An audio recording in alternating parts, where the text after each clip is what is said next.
Assalamualaikum warahmatullahi wabarakatuh. Kami dari kelompok 16 akan mempresentasikan materi yang berjudul eskapsulasi dan teknik pelepasan terprogram lainnya untuk minyak atsirin dan terpen yang menguap. Sebelumnya, izin memperkenalkan diri. Nama saya Devendra Saputra dengan NIM 3211191048 dan rekan saya Andrea Dewi Oktaviani dengan NIM 3211191027 dan rekan saya yang satu lagi yang bernama Rahma Supianti dengan NIM 3211191031.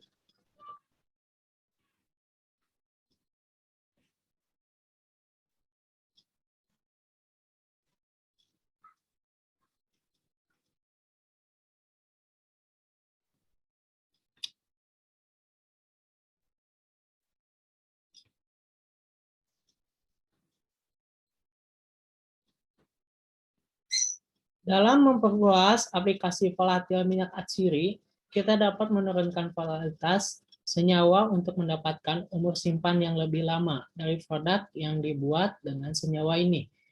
Proses enskapsulasi merupakan cara di mana minyak atsiri yang cair dibungkus dalam matrik pembawa untuk menghasilkan bubuk yang kering dan mengalir bebas. Untuk menurunkan volatilitas, kita perlu merangkum volatilitas ke dalam matriks polimer, memanfaatkan formasi kompleks menggunakan ikatan kovalen ke matriks untuk menyebutkan beberapa teknik. Oleh karena itu, kami perlu memformulasi volatil dan mengambil banyak dari teknik ini dari area di mana formulasi pelepasan terkontrol telah digunakan selama bertahun-tahun. Area dengan jumlah maksimum aplikasi formulasi pelepasan terkontrol merupakan bidang pemberian obat. Pelepasan volatil yang dikendalikan.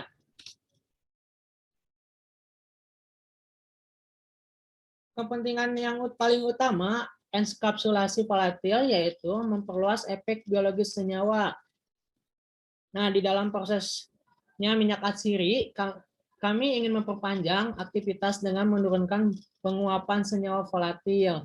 Salah satu alasannya untuk fakta ini adalah bahwa perpanjangan efek senyawa volatil dianggap sangat dekat dengan aplikasi praktis dan oleh karena itu merupakan area penelitian industri di mana hasil terikat dalam aplikasi yang sangat paten. Namun, ada tanda-tanda bahwa gagasan ini berubah. Untuk menurunkan volatilitas sehingga memperpanjang efek minyak esensial dan terpen, kita harus melihat ke bidang penelitian ilmiah yang lain. Di bidang pemberian obat, banyak teknik telah dipelajari untuk pengiriman molekul aktif yang terkontrol.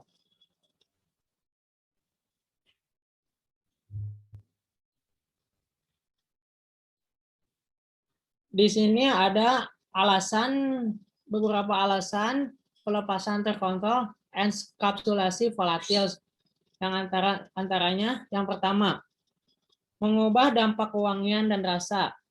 Yang kedua, menambahkan wewangian pada tekstil. Yang ketiga, menstabilkan senyawa tertentu.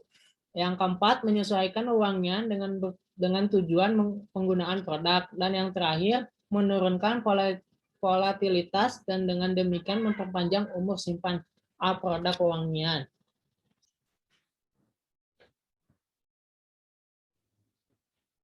Pelepasan volatil yang lambat atau terkontrol dicapai dengan yang pertama, enskapsulasi.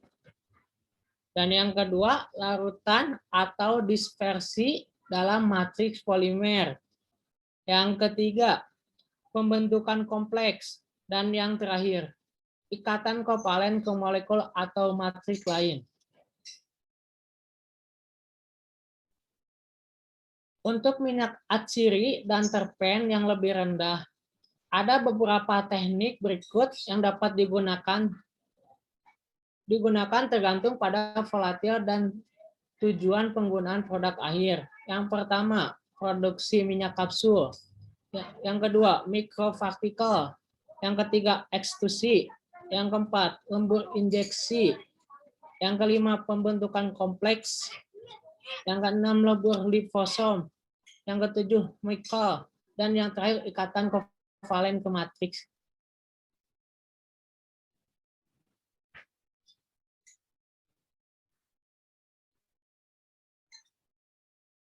Dan materi selanjutnya akan dilanjutkan oleh rekan saya, oleh Rahmat. Selanjutnya, karena pembuatan salah satu dari jenis produk dan teknik yang disebutkan di atas akan mempengaruhi aktivitas terhadap membran biologis manusia dengan satu atau lain yang lancar. Oleh karena itu, ukuran unit biologis yang relevan tercantum dalam tabel di bawah ini. Dan ukuran rata-rata unit diproduksi dalam produk konsumen di mana senyawa volatil terlibat tercantum di dalam. Di sini itu ada ukuran diameter entitas biologis. Yang pertama itu ada sel darah manusia. Itu berukuran 7.000 sampai 8.000 nanometer. Lalu ada bakteri berukuran 800 sampai 2.000 nanometer.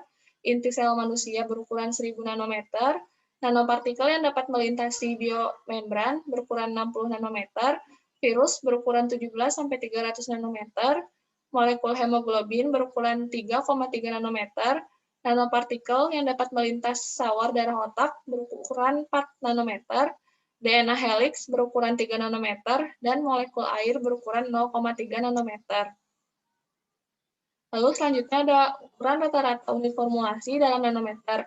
Ukuran di bawah ini 150 nanometer mungkin tak terlihat oleh mata telanjang. Contohnya itu ada seperti larutan berukuran 0,1 nanometer, mikro berukuran 0,5 nanometer, larutan makromolekul berukuran 0,5 nanometer, mikroemulsi berukuran 5-20 nanometer, liposom SUV berukuran 20-150 nanometer, nanosfer berukuran 100-500 nanometer, nanokapsul berukuran 100-500 nanometer, liposom LUV berukuran 200-500 nanometer, liposom MLV berukuran 200-1000 nanometer, mikrokapsul berukuran 5000-30 nanometer, emulsi sederhana berukuran 500-5000 nanometer, dan ada juga beberapa emulsi berukuran 10.000-100.000 nanometer. Sejak diperkenalkannya enkapsulasi volatil atau minyak esensial ini, jumlah aplikasi telah berlipat ganda. Enkapsulasi volatil memberi kita efek produk yang lebih dapat diprediksi dan tahan lama. Area aplikasinya besar, dan industri minyak esensial serta terpen meramalkan banyak prospek untuk produk berkapsul mikro.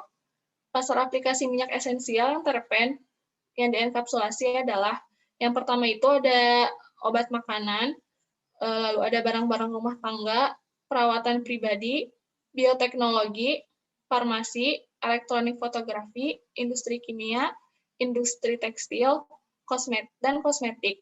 Karena itu, mudah untuk dipahami bahwa prosedur enkapsulasi akan membuka pasar yang jauh lebih besar untuk produk minyak atsiri atau terpen. Nah, selanjutnya ada polimer yang umum digunakan untuk enkapsulasi itu adalah oligosakarida dari alfa amilase, patin modifikasi dari jagung, ubi kayu, beras, dan kentang asacia gum-gum arabik alginate citosan. Banyak pengemulsi yang berbeda digunakan untuk melarutkan minyak esensial, seluruhnya atau sebagian. Sebelum prosedur enkapsulasi, hal ini dapat menghasilkan partikel monolitik atau kapsul biasa, di mana banyak esensial dikelilingi oleh lapisan hidrofilik. Nah, ketika campuran minyak esensial dan polimer hidrofilik tercapai, penerapan prosedur pengeringan semprot dari campuran yang dihasilkan akan menghasilkan pembentukan mikrokapsul. Teknik untuk mencapai produk yang dienkapsulasi dengan efisiensi tinggi akan bergantung kepada banyak parameter teknis dan dapat ditemukan dalam literatur paten. Biasanya campuran minyak esensial itu ada polimer hidrofilik 4:1 dapat digunakan, tetapi ini juga akan tergantung pada jenis peralatan yang digunakan. Untuk mendapatkan produk yang dienkapsulasi, campuran tekanan dan suhu rendah digunakan dalam peralatan pengeringan semprot dan hilangnya minyak esensial atau volatil tidak dapat dihindari. Namun, pemulihan lebih dari 70% dapat dicapai dengan memantau kondisi produksi secara cermat.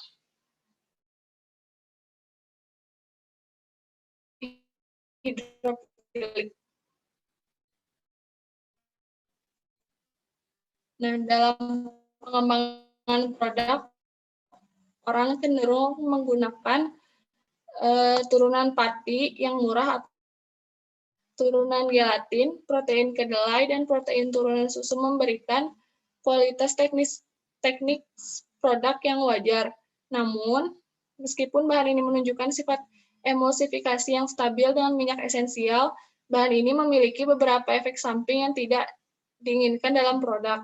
Kita telah melihat bahwa kontrol yang lebih hati-hati terhadap polimer yang digunakan dapat menghasilkan produk berteknologi tinggi yang nyata, di mana pelepasan volatil dapat diprediksi seperti pelepasan molekul obat yang diprogram dalam perangkat pengiriman obat. Polimer yang akan digunakan tentu saja bergantung kepada tujuan produk akhir. Dalam industri kosmetik, di mana seseorang mencari produk, minyak atsiri mengalir bebas dan kering untuk dicampur dan matriks semi padat atau padat. Penggunaan turunan pati sederhana akan sangat baik untuk aplikasi lain, di mana pelepasan volatil perlu dikontrol atau diprediksi secara lebih akurat. Direkomendasikan agar pemilihan polimer yang dikarakterisasi dengan baik dilakukan secara lebih menyeluruh. Salah satu contoh polimer yang sangat baik dan dapat dikontrol adalah alginat. Polimer ini tersedia dalam banyak kualitas dan dapat disesuaikan dengan produk pelepasan terkontrol. Selanjutnya akan disampaikan oleh rekan saya. Terima kasih kepada Rahma yang sudah mempersilahkan saya untuk melanjutkan. Yang pertama ada alginat. Alginat adalah polikarbohidrat alami yang terdiri dari monomer Al-gluconic acid dan D-manuronic acid. Jumlah relatif dari dua blok penyusun ini akan mempengaruhi kimiawi total polimer. Polimer linier larut dalam air karena polaritasnya. Saat ini alginat dapat diproduksi oleh bakteri yang kemungkinan kita mengontrol komposisi monomer rasio G/M. Komposisi kimiawi alginat tergantung pada asal bahan bakunya. Proses spesies laut menunjukkan perbedaan komposisi musiman dan bagian tumbuhan yang berbeda. Yang berbeda menghasilkan alginat yang berbeda. Alginat dapat mengalami epimerisasi untuk mendapatkan komposisi kimia yang disukai. Parameter struktur penting juga distribusi gugus karboksil di sepanjang rantai polimer. Bentuk molekul polimer sama pentingnya. Dan berat molekul antara 12.000 dan 250.000. Sudah tersedia di pasar. Polimer alginat dapat membentuk gel yang membengkak melalui interaksi hidrofobik atau dengan ikatan silang dengan ion divalen seperti kalsium. Rasio G/M menentukan laju pembengkakan. Oleh karena itu, juga pelepasan senyawa yang dienkapsulasi. Difusi zat yang berbeda telah dipelajari dan referensi dapat dibuat untuk enskapulasi minyak esensial.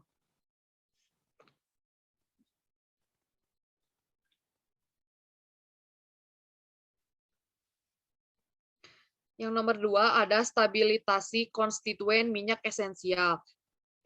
Enkapsulasi minyak esensial dalam polimer hidrofilik dapat menstabilkan konstituen minyak, tetapi teknik yang lebih baik untuk tujuan ini akan sering menggunakan siklodextrin dalam proses enkapsulasi. Penggunaan siklodextrin akan menyebabkan kompleksasi senyawa tunggal yang akan kembali menstabilkan molekul yang dikomplekskan. Pembentukan kompleks dengan siklodextrin sering digunakan dalam pemberian obat untuk meningkatkan kelarutan senyawa lipolipilik.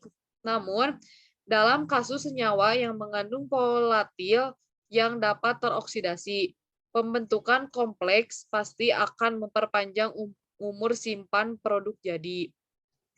Aspek terpenting dari enkapsulasi minyak atsiri dalam polimer hidrofilik adalah volatilitas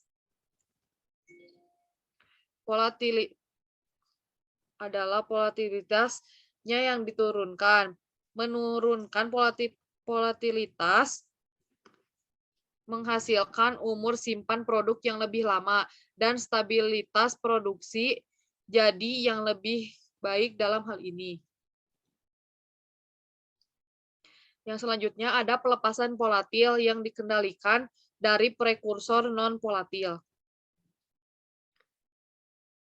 Efek terbatas dari volatil untuk persepsi penciuman telah menyebabkan pengembangan volatil yang dienkapsulasi dan juga untuk pengembangan molekul wewangian terikat kovalen menjadi matriks. Dengan cara ini, molekul pelepasan komponen wewangian melalui pemutusan ikatan kovalen.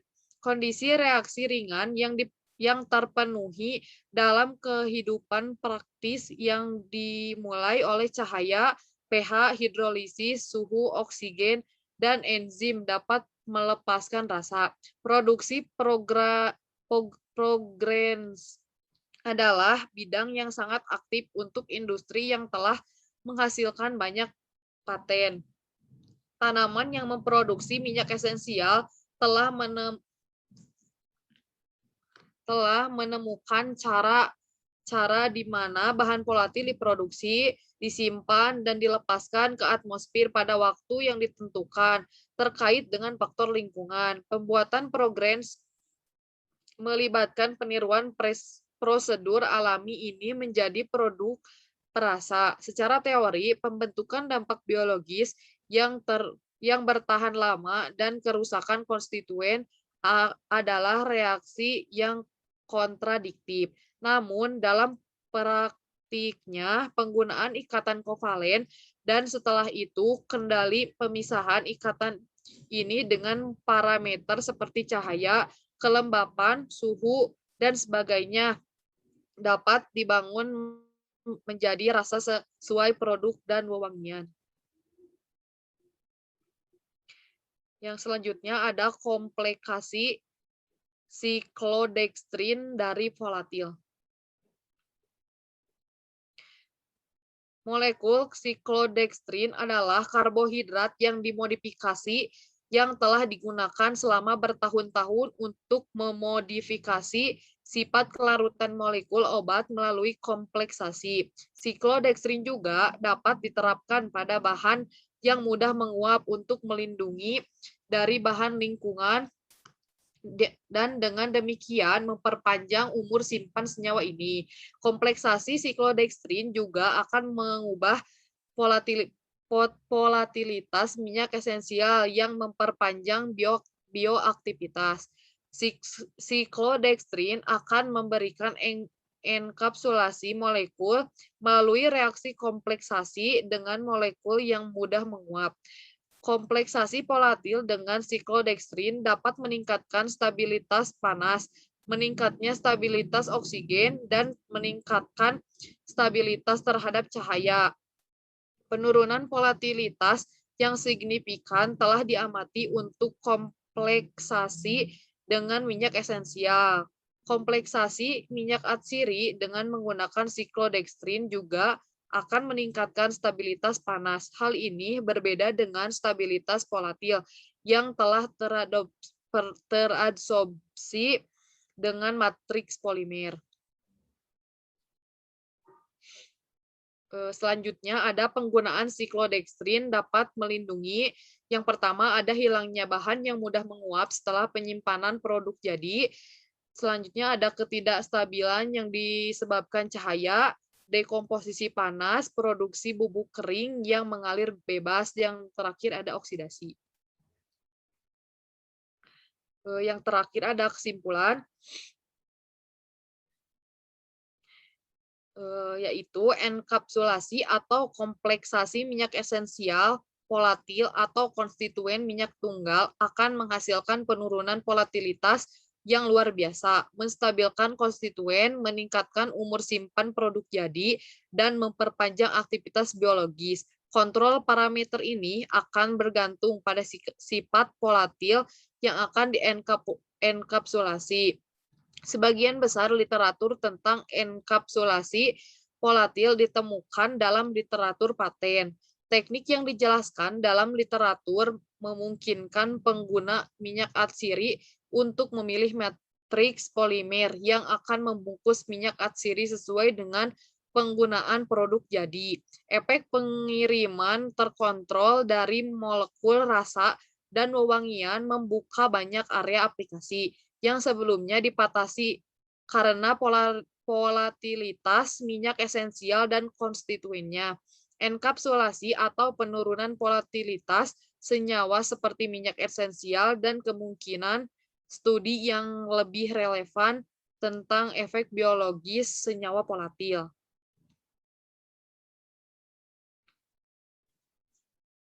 Terima kasih. Sekian dari kelompok kami.